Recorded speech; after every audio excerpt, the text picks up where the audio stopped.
Haleluya, puji Tuhan, salam sejahtera Bapak Ibu Saudara-saudari, keluarga GPD LSAD Magelang. Terus alami pembaharuan di dalam Tuhan setiap hari. Mari renungkan firman Tuhan menggunakan 365 hari yang mengubahkan. Hari ini pembacaan kita ada di dalam 1 Korintus pasal 1. 1 Korintus pasal 1, saya akan membacakan ayat yang ke-18. Demikian bunyi firman Tuhan. Sebab pemberitaan tentang salib memang adalah kebodohan bagi mereka yang akan binasa. Tetapi bagi kita yang diselamatkan, pemberitaan itu adalah kekuatan Allah. Puji Tuhan, Bapak Ibu Saudara yang kasih Tuhan, renungan firman Tuhan hari ini saya beri tema berita salib. Berita salib. Kalau kita mengobservasi dari surat 1 Korintus, surat 1 Korintus ini ditulis oleh Rasul Paulus dan ditujukan untuk jemaat yang ada di Korintus. Kalau kita membaca di dalam 1 Korintus 1 ayat 1 dan ayat yang kedua, di sana dijelaskan. Ayat 1 dikatakan dari Paulus yang oleh kehendak Allah dipanggil menjadi Rasul Kristus Yesus. Jadi dari Paulus. Untuk siapa? Ayat 2 dikatakan kepada jemaat Allah di Korintus. Jadi jelas surat 1 Korintus ini ditulis oleh Rasul Paulus ditujukan untuk jemaat yang ada di Korintus. Dan pelajaran apa yang ditulis atau yang dicatat dalam ayat yang sudah saya bacakan, 1 Korintus 1 ayat yang ke-18, yaitu kalau kita merenungkan ada pelajaran tentang berita salib. Pelajaran tentang berita salib, bahwa bagi orang-orang yang akan binasa, berita tentang salib adalah kebodohan. Itu bagi orang-orang yang akan binasa, bagi orang-orang yang tidak mau menerima, bagi orang yang menolak berita tentang salib, berita Injil Kristus itu. Tetapi bagi orang-orang yang diselamatkan, bagi orang-orang yang percaya, berita tentang salib adalah kekuatan Allah.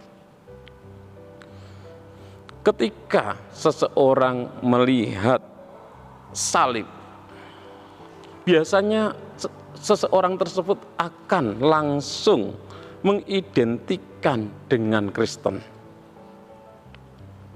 Itu sebabnya ada dua respon dari dua kelompok manusia tentang pemberitaan salib. Kelompok pertama adalah orang-orang dunia, orang-orang yang tidak mau percaya. Mereka menganggap bahwa pemberitaan tentang salib adalah merupakan kebodohan.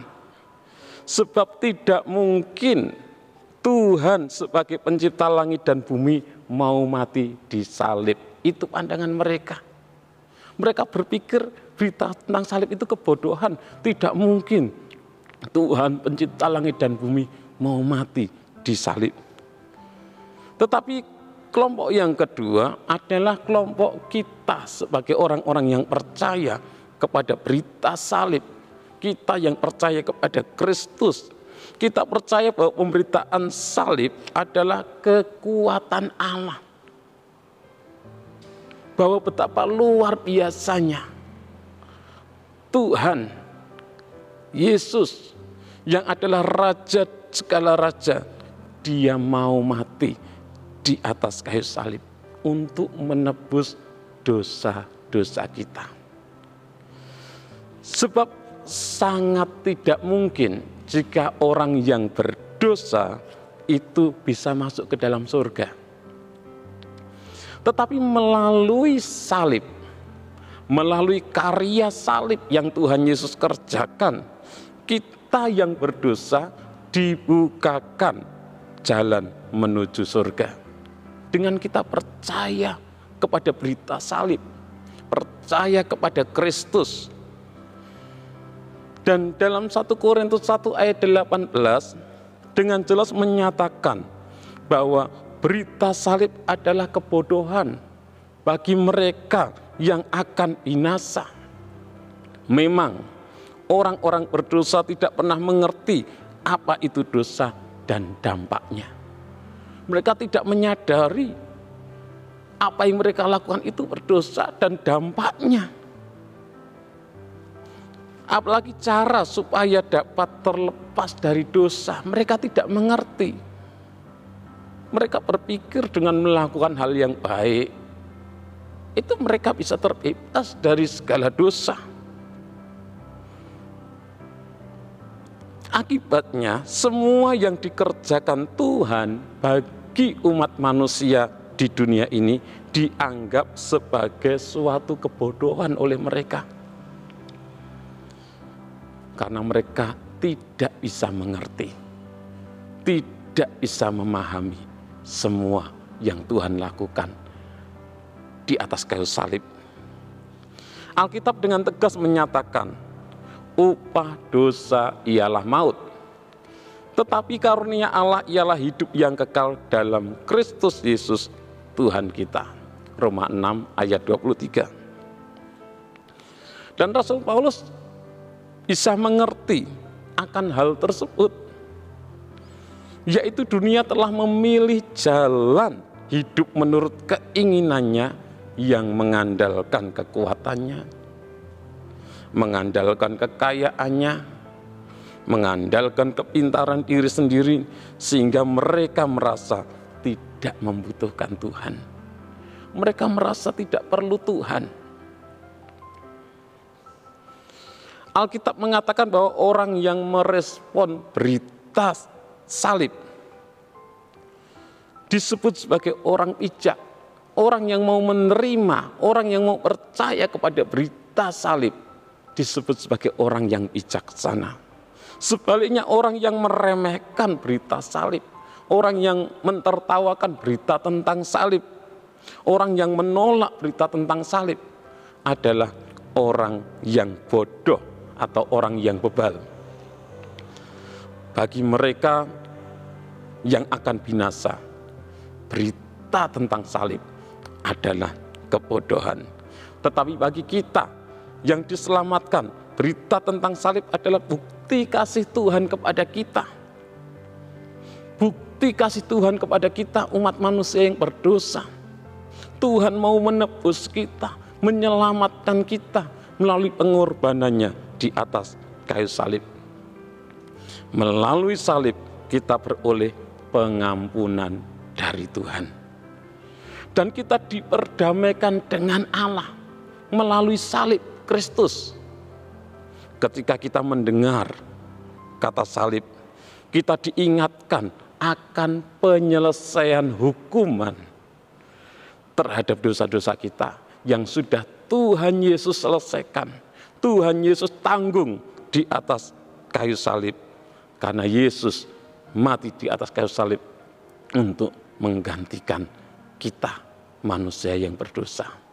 Yesus yang tidak berdosa, dia rela mati di atas kayu salib untuk menggantikan kita, umat manusia yang berdosa, supaya kita diselamatkan, supaya kita dibenarkan, kita ditebus, dikuduskan melalui salib Kristus. Tuntutan hukum yang seharusnya jatuh pada kita, seharusnya kita yang dihukum karena kita manusia yang berdosa, tetapi digantikan oleh Tuhan Yesus. Di dalam Yesaya 53 ayat 5 bagian B dikatakan, ganjaran yang mendatangkan keselamatan bagi kita ditimpakan kepadanya. Jadi harusnya kita yang dihukum, tapi ditimpakan, ditanggung oleh Kristus di atas kayu salib. Jadi sesungguhnya berita salib juga mengingatkan kita akan anugerah Tuhan, akan kasih Tuhan. Tanpa anugerah Tuhan, kita tidak bisa mengerti apa yang Kristus lakukan. Pekerjaan salib merupakan kasih Tuhan. Pekerjaan salib menunjukkan bahwa Tuhan sangat mengasihi kita, sangat serius mengatur keselamatan kita, supaya kita masuk ke dalam surga yang kekal itu. Untuk itu, Bapak Ibu Saudara yang kasih Tuhan, kita tidak boleh menganggap remeh keselamatan. Sebab keselamatan kita sudah dirancang, diatur oleh Tuhan. Bahkan Tuhan sendiri terlibat secara langsung untuk menyelamatkan kita dengan mati di atas kayu salib. Dan pelajaran yang kita dapatkan, interpretasi dari hal ini adalah kita umat-umat Tuhan yang sudah menerima anugerah Tuhan. Kita percaya bahwa berita salib adalah kekuatan Allah yang menyelamatkan setiap orang yang percaya. Menyelamatkan saya, menyelamatkan Bapak Ibu Saudara, menyelamatkan semua orang yang mau percaya kepada berita salib. Aplikasi dalam kehidupan kita bahwa kita yang sudah menerima anugerah keselamatan, kita dipanggil untuk menjadi saksi. Kita dipanggil untuk memberitakan supaya dunia mengerti tentang kebenaran berita salib. Bahwa Kristus telah mati di atas kayu salib karena dosa-dosa kita. Ia telah dikuburkan dan ia telah bangkit pada hari yang ketiga. Itu dicatat di dalam 1 Korintus 15 ayat 3 dan 4. Juga barang siapa yang percaya kepada berita salib tidak akan binasa, tetapi memperoleh hidup yang kekal. Jadi kita yang sudah percaya kepada berita salib, menerima Kristus, mari kita pun mau memberitakan berita salib itu kepada orang-orang di sekitar kita, sehingga mereka dapat mengerti kebenaran berita salib, bahwa Kristus mati di atas kayu salib untuk dosa-dosa kita, untuk menyelamatkan dan menebus kita. Dan kita yang percaya, kita mendapatkan kehidupan yang kekal. Tuhan Yesus memberkati. Terima kasih kepada Bapak Ibu Saudara yang sudah dengan setia mengikuti Renungan 79, kiranya menjadi berkat bagi kita semuanya. Bagi Bapak Ibu Saudara yang ingin didoakan dengan pokok doa tertentu atau ingin menyampaikan kesaksian, dapat menyalurkan melalui chat WhatsApp di nomor 0813 2742 0088. Mari kita berdoa. Terima kasih Tuhan, kami bersyukur karena kasih kemurahan-Mu, Engkau rela datang ke dunia, bahkan mati di atas kayu salib. Dan berita salib, berita tentang Engkau Tuhan, itulah yang menyelamatkan kami umat manusia yang berdosa, yang mau percaya kepada Engkau. Terima kasih buat anugerah-Mu bagi kami, pakai kehidupan kami, berikan keberanian untuk kami memberitakan berita tentang salib Kristus itu yang menyelamatkan setiap orang yang percaya. Untuk kami memberitakan kasih-Mu kepada dunia ini. Tuhan memberkati keluarga GBD LSAD Magelang dimanapun mereka berada. Kami keluarga GBD LSAD Magelang hendak bergemar dalam perintah-perintah-Mu yang kami cintai itu. Kami menaikkan tangan kepada perintah-perintah-Mu yang kami cintai. Dan kami hendak merenungkan ketetapan-ketetapan-Mu. Di dalam nama Tuhan Yesus kami berdoa bersyukur. Haleluya. Amin.